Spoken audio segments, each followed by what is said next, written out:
Nous sommes le lundi 16 juin 2014. Bonsoir à tous. Merci d'être sur Yota Télévision pour vous informer ce soir. Au sommaire de ce journal, la manifestation organisée ici à Lubumbashi pour célébrer ce 16 juin la journée de l'enfant africain. Cette année, l'on prône la scolarisation de l'enfant, qu'il soit utile à la société. À suivre également l'enseignement primaire, secondaire et professionnel. C'est la dernière mise au point par rapport à l'examen d'État 2014 fixé au 23 juin prochain. Une réunion a été organisée par l'IPP au cours de laquelle des instructions précises ont été données. Enfin, cette mission de pacification et de réconciliation effectuée récemment dans le territoire de Manono par les membres du Conseil provincial de sécurité.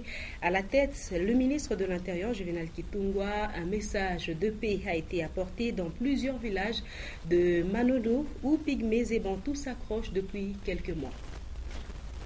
Encore une fois, bonsoir. C'est pour promouvoir les droits des enfants sur le continent noir qu'a été instituée la journée de l'enfant africain, célébrée chaque 16 juin comme aujourd'hui.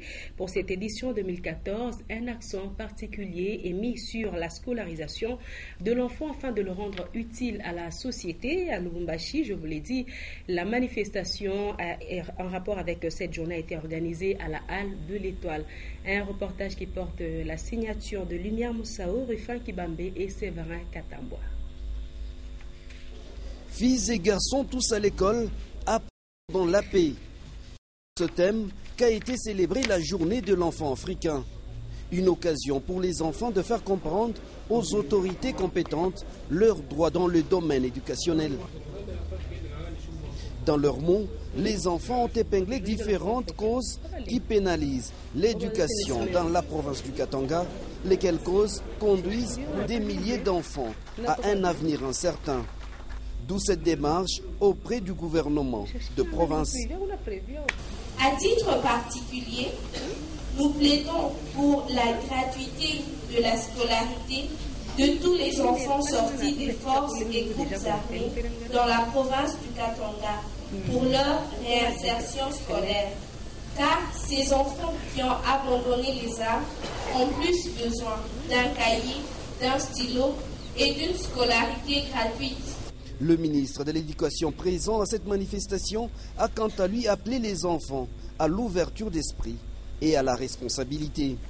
Il a cependant promis d'assurer le développement de l'enfant par l'éducation afin de le préparer à être utile à lui-même ainsi qu'à la société. Organisé à l'Institut français de Lubumbashi, les enfants africains du Katanga ont été représentés par les enfants reporters, les enfants sortis des forces et groupes armés, mais également les enfants parlementaires et autres. Et à cette même occasion de la journée de l'enfant africain, le MJD, Mouvement des jeunes pour la dignité et le développement, a appelé les jeunes à la mise en commun des forces pour un avenir glorieux et paisible.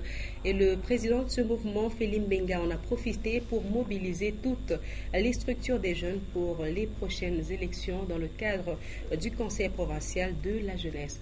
On va donc suivre le président de MJDD, Félim Benga, au micro d'Antoine Roger Mboui et Séverin Katamboa. L'humanité doit savoir qu'aujourd'hui c'est la journée internationale dédiée à l'enfant. Et c'était suite au massacre à Soweto que l'humanité a pu réfléchir pour donner donc une voix à l'enfant. Aujourd'hui, filles et garçons, tous à l'école, apprenons dans la paix. C'est un message fort. Tous nous devons donc investir dans la paix parce que là où il y a la paix, il y a un air de développement qui est en train de souffler. Et les enfants, ils sont aussi des jeunes. En tant que président du mouvement de jeunes pour la dignité et le développement, et par surcroît président du conseil provincial de la jeunesse, nous demandons à tous les enfants d'associer à leurs droits le devoir. Pourquoi? Parce que même la convention relative aux droits de l'enfant parle de principes. Et dans ces principes, il y a 4 principes. Il y a les principes liés à la participation. Les enfants doivent participer aussi dans la gestion de notre pays, donc ils ont aussi droit à participer avec leurs idées. Nous sommes en train de préparer aussi les élections pour le compte du Conseil provincial de la jeunesse. Vous savez très bien que ça fait 4 mois que je suis à la tête du Conseil provincial de la jeunesse, CPJ en cycle. Et le 15 juillet, nous allons organiser de bonnes élections crédibles et même transparentes. Nous faisons un appel à tous les leaders des jeunes qui viennent postuler. Et le bureau des candidatures est déjà ouvert. Nous avons commencé avec les dépôts. C'est au ministère de la Jeunesse. Ils seront là chaque mardi, jeudi et samedi, passé de 9h à 12h, que tous les leaders des jeunes viennent pour déposer leur candidature. Nous voulons former vraiment une jeunesse forte. Et la jeunesse reste un créneau de mobilisation des idées. Et nous voulons travailler dans la conjugaison des efforts pour déployer le message de paix partout, comme aujourd'hui. C'est les enfants, on leur a demandé de travailler ou d'apprendre à la paix. Nous aussi, en tant que jeunes, nous sommes appelés donc à véhiculer ces messages de paix. Il n'y aura pas de complaisance. Tout celui qui est leader des jeunes, appartenant à un mouvement de jeunes, qui passe au ministère pour déposer sa candidature afin de faire participer dans les comités prochains du Conseil provincial de la jeunesse. Dernière mise au point, État 2014. Les calculatrices ordinaires sont autorisées à l'examen d'État, mais les téléphones restent prohibés tant pour les candidats finalistes que pour leurs surveillants. Instructions qui ont été rappelées aux chefs d'établissement et autres acteurs de l'État 2014 par l'inspecteur principal provincial de l'EPSP, Nicolas Nyangué, ce dernier qui a aussi salué le geste du gouvernement provincial du Katanga qui a payé la deuxième tranche de tous les finalistes de la province. Jean-Paul Malimba, Refin Kibambi nous en disent plus. Du 23 au 26 juin, la session ordinaire de l'exécutif 2013-2014 aura bel et bien lieu sur l'ensemble du territoire national. Dans la province éducationnelle Katanga 1, tout est fin prêt pour une bonne passation de ces 4 jours. L'inspecteur principal provincial, Nicolas Nyangué, l'a souligné lors de cette réunion préparatoire tenue lundi 16 juin au lycée Twendele, à l'intention des acteurs impliqués dans l'organisation matérielle et technique de ces épreuves d'État. L'examen d'État, la session ordinaire, est prise en charge par le gouvernement provincial. Il n'est pas question de demander des frais pour prétendre que ce sont des frais de participation à l'examen d'État. Non, ces frais sont pris en charge par le gouvernement provincial. Les instructions relatives à la session ordinaire ont été rappelées aux chefs d'établissement scolaire.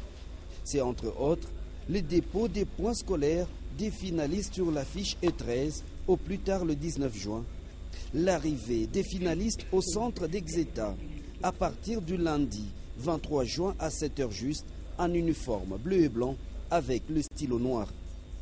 Interdiction du port des téléphones par le finaliste au centre et dans la salle d'examen. L'élève qui sera attrapé avec un téléphone au centre, donc c'est un tricheur, il sera exclu du centre. Il sera exclu du centre et le téléphone sera confisqué.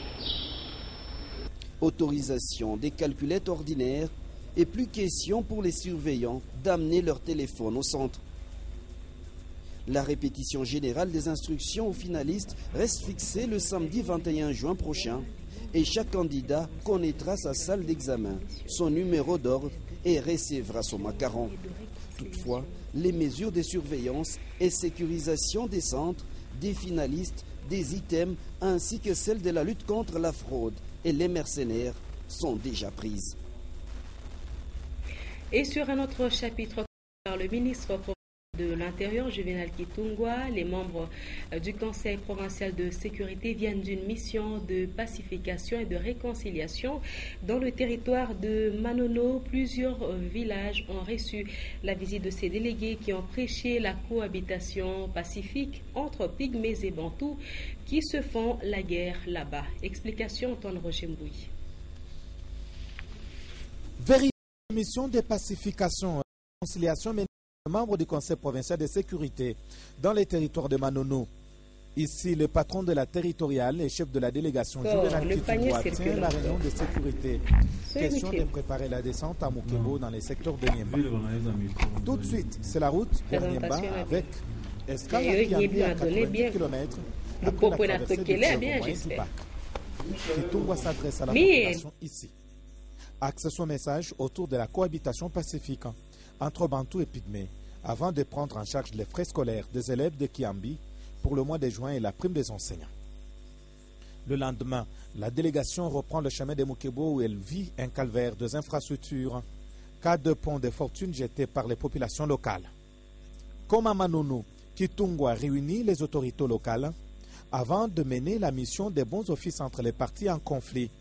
Les Bantous et les Pygmées se sont fait une guerre meurtrière pendant 4 mois. Les ministres devant les deux camps brandissent la carotte et les bâtons. Les appels à la réconciliation en rappelant les devoirs de l'État, celui de restaurer par la force s'il le faut l'autorité de l'État en province. Le message est visiblement entendu, les armes, essentiellement les flèches, haches, couteaux et autres gris-gris sont brûlés sur le champ. Les deux camps ont décidé de fumer le calumet de la paix. Avec cette rencontre, finit la guerre, cohabitons en paix, pas d'agression, moins encore la discrimination entre Bantous et Pygmées, dit Bambote. Ayons confiance en notre gouvernement. Les Pygmées ont remis sur place les 10 familles Bantous prises en otage. Les populations locales ont été bénéficiaires de plusieurs actions sociales posées par le ministre de l'Intérieur du Katanga. Les Pygmées et Bantous recevront d'importantes sommes d'argent pour leur réinsertion sociale, le sel, habits et autres y compris. Les frais scolaires des élèves et primes des enseignants du personnel de santé du centre de Mukebo ainsi que des soins des malades sont pris en charge. Le calme est donc revenu à Mukebo. Pygmées et Bantous sont retournés au bon sentiment. Un pari gagné par la délégation du gouvernement provincial. Et lors de cette même mission, les membres du Conseil provincial de sécurité, les déplacés des villages de Mutekele et Kibinda ont également été visités dans la gibecière de cette équipe conduite par le ministre Juvenal Kitungwa de l'Intérieur, des sommes d'argent pour l'achat des vivres, la paye des enseignants, etc. Encore une fois, un commentaire d'Antoine Roger Mbouy. La fuite continue à se dégager des cases lors des affrontements Pygmées et Bantous dans les villages Mutekele et Kibinda, secteur de Nyemba dans le territoire de Manono. Au cours de leur visite dans ces deux entités, les membres du Conseil provincial de sécurité, avec en tête le ministre provincial Kitungwa de l'Intérieur, se sont rendus compte de l'ampleur des dégâts. Les deux villages ont été concrètement vidés de leurs habitants qui se sont réfugiés à Kiambi. Juvenal Kitungwa a rendu visite aux déplacés dans leur camp et a mis en garde les fauteurs de troubles avant de remettre de l'argent pour l'achat des vivres, la paie des frais scolaires et des soins de malades. Le ministre provincial de l'Intérieur et Sécurité a surtout exhorté les déplacés à retourner dans leurs villages respectifs où règne désormais la paix.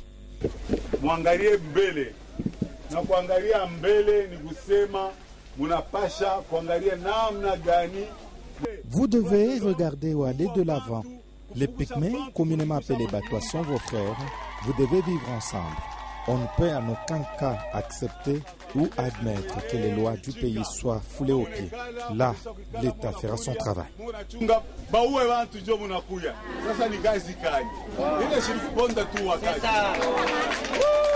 Pour renforcer la sécurité dans les secteurs, le patron de la territoriale a remis une moto au commandant FARDC Bébé Kayumba Tanganyika et une autre à l'autorité coutumière locale afin de leur permettre de circuler partout à mission de sensibilisation.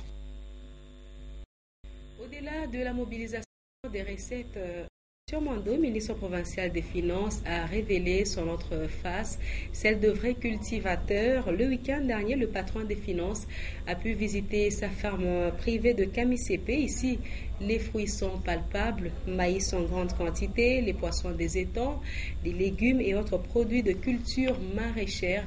Une réalisation inscrite dans le cadre de la politique de l'autoprise en charge alimentaire et lutte contre la faim. Antoine Roger Mbouy. Du maïs qu'on pleuvait avec une ferme de 200 hectares, une partie exploitée, la ferme de Christian Mwando a récolté plus de 70 hectares. De quoi lutter contre la famine et s'auto-prendre en charge.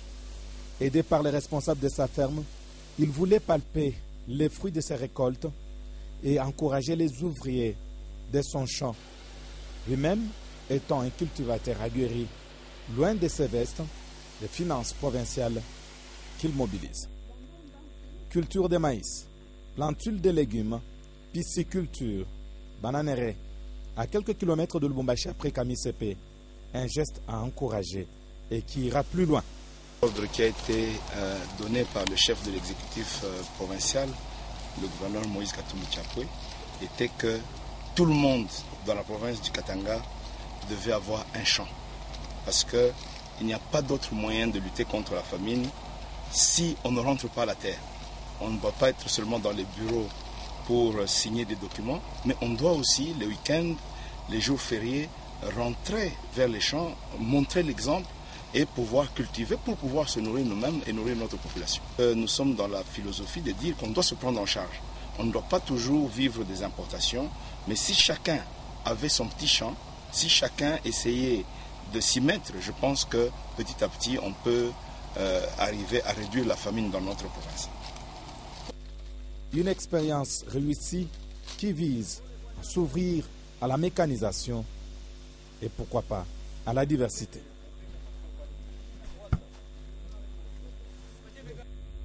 Autre chose, dès ce lundi 12 juin 2014, l'avenue dans la commune Kampemba a été fermée pour cause le début des travaux pour la construction d'un dalo au niveau du canal Naviundu, comme l'avait promis l'Office des voiries et drainage.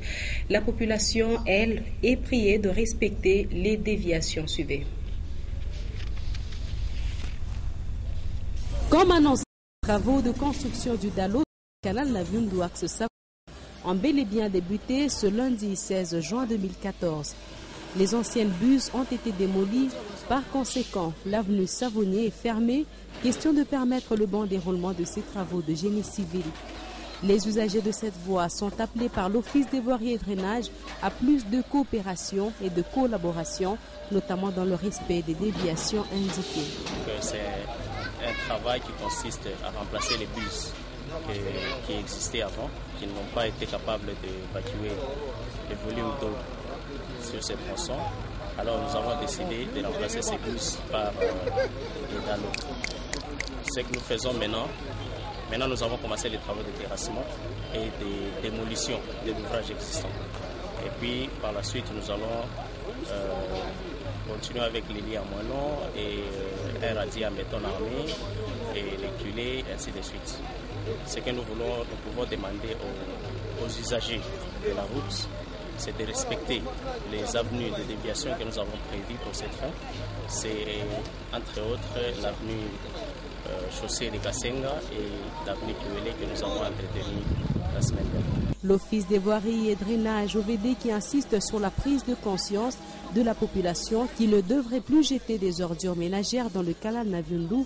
Dans le cas contraire, les efforts actuels pour lutter contre les inondations à répétition seraient vains.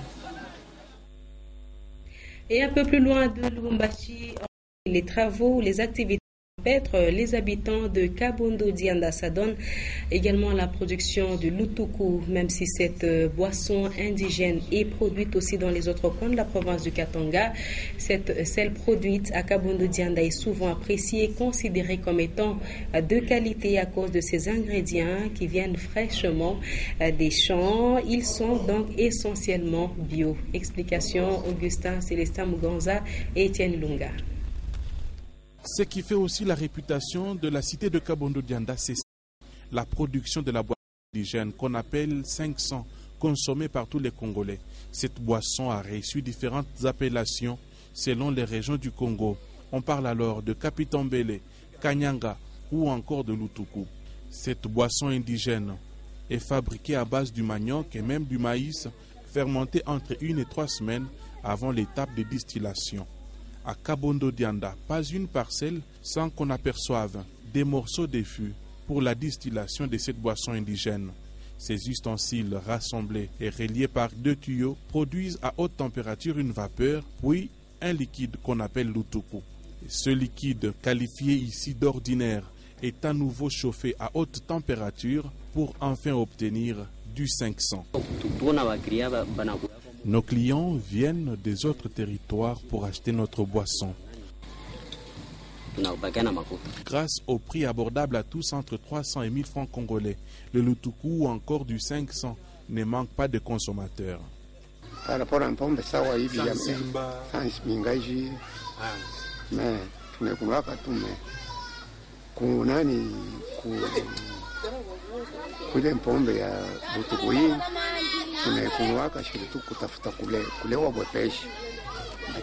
On boit cette boisson dans le but de s'enivrer rapidement, mais en soi, il n'y a pas de vitamines.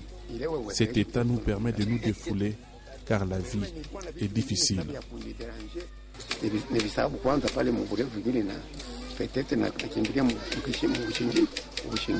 Les hommes, tout comme les femmes et même les enfants, mettent tous la main à la pâte, car pour beaucoup de familles, cette activité est la principale source de survie. Les lampes se sont éteintes samedi dernier au concours Gino Play de Game, Gino Play de Game, une organisation de la brasserie Simba. Et pour cette troisième édition, plus de 7 jeunes talents de Lubumbashi, Likasi et Kolwezi ont été primés pour leur meilleure performance. Refrain Kibambe, Chris Odi a été sur place. Clôture samedi 14 juin 2014 de la troisième édition du concours Gino Play de Game. 3 villes ont été concernées, Lubumbashi, Likasi et Kolwezi. Les jeunes talents ont compéti dans différentes catégories. C'est entre autres le dunk, les tirs à 3 points, la danse, le chant et les swag suite. Les gagnants de chaque catégorie des 3 villes ont été primés à la grande finale. Les jeunes qui n'ont pas pris part à la troisième édition, ils peuvent attendre de Gino une 4e édition. Donc on reviendra certainement l'année prochaine pour réorganiser la même chose et toujours dans le même objectif d'aller de partout au Katanga, Likasi, Kolwezi et Lubumbashi. Il faut noter que pour cette troisième édition, tous les gagnants sont de Lubumbashi et la remise des prix est prévue pour ce mercredi 18 juin 2014 à Miga Gelato. On note également que le deuxième tour cycliste international de la République démocratique du Congo démarre le mercredi 18 juin prochain. Des coureurs venus de 14 pays vont y participer. Le ministre des Affaires sociales et Action humanitaire a présidé ce lundi 16 juin une réunion technique y afférente. C'était au gouvernorat de province. Charles Nawesh Mundele a livré d'autres détails à l'issue de cette rencontre. On l'écoute. Non, la visite que j'effectue à Lubumbashi, c'est pour le tour 2014 du Congo. Et comme vous le savez, ce tour va être lancé le mercredi à Kolwezi. Évidemment, avant le lancement, on a pu faire une réunion de mise au point avec les autorités provinciales pour examiner le préparatif, le moment préparatif. Et je peux vous rassurer que tout s'est passé en amont. Et on est en train de voir avec le gouvernement provincial comment nous pouvons organiser tout ce qui se passe. Donc le lancement se fera le mercredi à 10h à partir de Kolwezi. Et là donc on va faire le tronçon à Kolwezi jusqu'à Likasi et puis il y aura un stop à Likasi. Et puis le jeudi, ça va être le démarrage de Likasi pour arriver à Lubumbashi dans l'après-midi aux alentours de 13h-14h. Et puis après le tour du Katanga sera terminé et nous allons alors faire le transportement pour aller recommencer pour Kinshasa et de Bako. Et les cyclistes dans quelles conditions? Chacun son vélo ou bien c'est le gouvernement? Pour les équipes nationales, nous avons mis à la disposition de nos cyclistes. Donc nos équipes nationales, c'est le gouvernement qui a mis à leur disposition les vélos. Mais comme vous le savez, il y a 14 pays étrangers qui sont aussi dans la délégation. Nous avons plus de 100 coureurs. Et pour ceux qui viennent de l'étranger, ils sont arrivés avec leur vélo et le gouvernement assure le transport de tout leur matériel ainsi que la prise en charge des équipes ici sur place en République démocratique. Quels sont les prix? Le prix? Oui. Vous le connaîtrez, sinon si j'annonce déjà les prix, il n'y aura pas de surprise. Donc il faut attendre le jour du sprint final et il y aura des prix et on peut vous garantir que ça sera bien. Et en organisant, c'est peut-être un message que le gouvernement de la communauté internationale, que le Congo rassure aujourd'hui? Je pense qu'il y a 2 messages. Le premier message, c'est que d'abord, comme vous l'avez dit, le Congo découvre, rassure aujourd'hui. Le deuxième message, c'est que le Congo est un pays que nous voulons aussi vendre, nous voulons montrer à la face du monde c'est que le Congo, à travers nos montagnes, à travers nos forêts. Et enfin, le message, c'est le message d'espoir pour dire que la République démocratique du Congo est capable d'organiser de compétition de haut niveau et dans les meilleures conditions. Merci.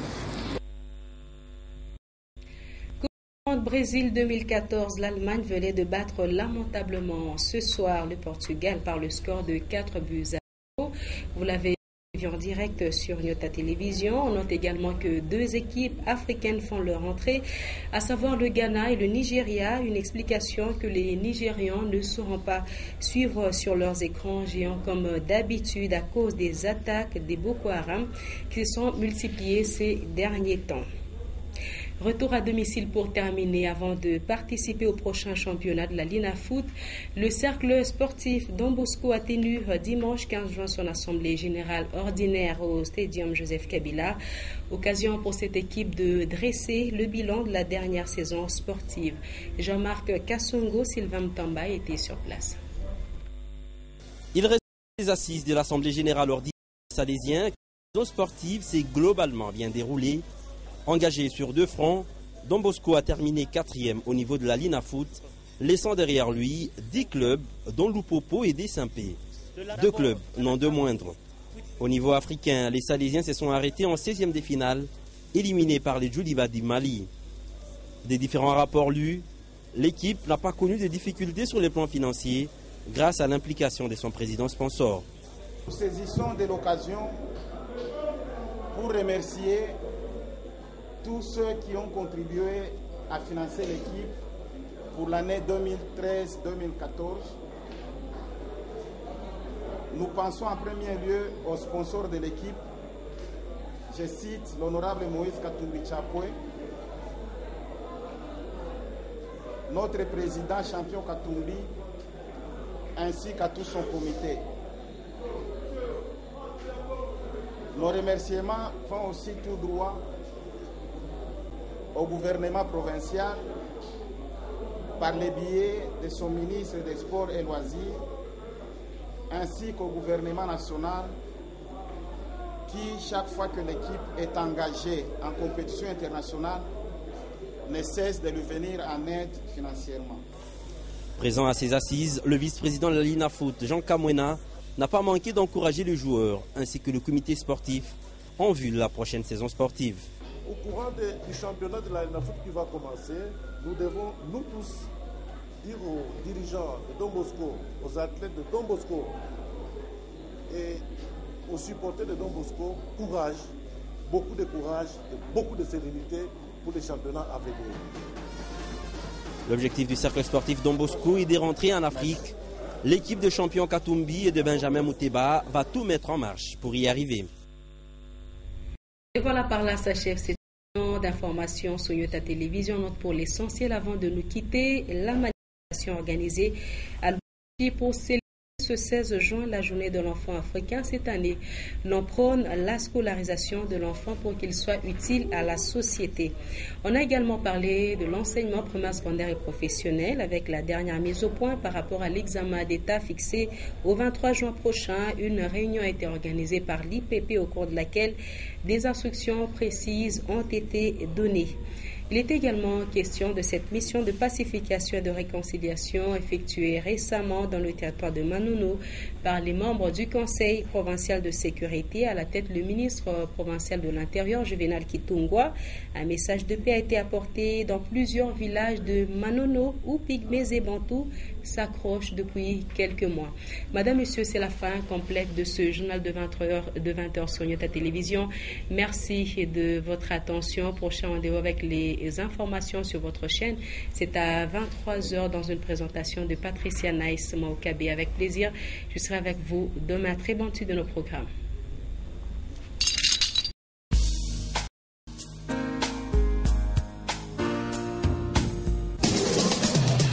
Programmation musicale, voice track, gestion publicitaire. Nyota